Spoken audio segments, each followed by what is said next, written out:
This is a personal essay.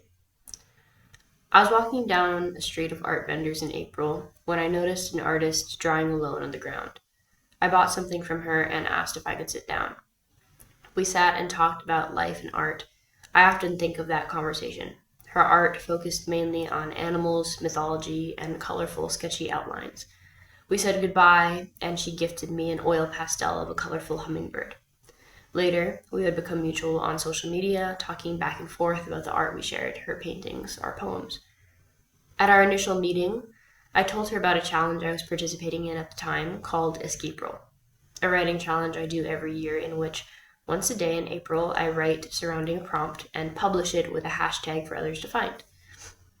I also mentioned that 2024 was my fourth year participating. She asked me curiously and promptly, "Does that make you feel free?"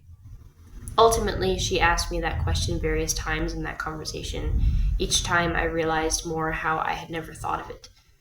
Later, I would see something from a poet online that read, "Your relationship to your art cannot be contingent on the praise you receive for it." Now I can add another bullet point to the list of sentences stuck in my head forever. A few months ago, I went for sushi with a friend who asked me for writing advice. She asked me how to improve, and she asked me for general advice. My immediate response was to say one word, a full sentence: read. Regarding my relationship with my writing, once in a while I find myself stagnant, using the same vocabulary, running through the same topics, barely wanting to write because everything is so mundane. I combat this by consuming the works of others, letting others inspire me, and looking for reoccurring themes in the day-to-day. I thought I was making a point in telling her that creativity has to be fed somehow, but she looked at me confused. I rephrased. How do you know what type of music you like? By listening to music. How do you know what words you want to write? By reading words. I repeated like a parrot something I admitted to seeing online. Originality needs isolation. Creativity needs to be fed. We continued to discuss what counts as plagiarism, then, upon discovering that she struggled with perfectionism, I recommended separating content and editing into different portions of the process. It made sense to her then, and I was happy to have sushi with my friend. Sometimes, I feel imposter syndrome. I wonder who I'm trying to impress or if there is reasoning behind my actions, if I am simply bragging about things I have yet to achieve. I think about what the artist said about feeling free. I think about my relationship to my art and creativity. I think about if I'm being fed creatively. I ask myself if I'm being fed in other ways too, physically, of course, mentally, and emotionally. If the answer is no, there needs to be a change.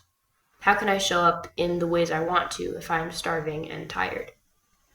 I think about how hard everything is to balance, but then mainly I remember progress is hard to see when I'm in the middle of it. Not that this is correlated with its presence or lack thereof.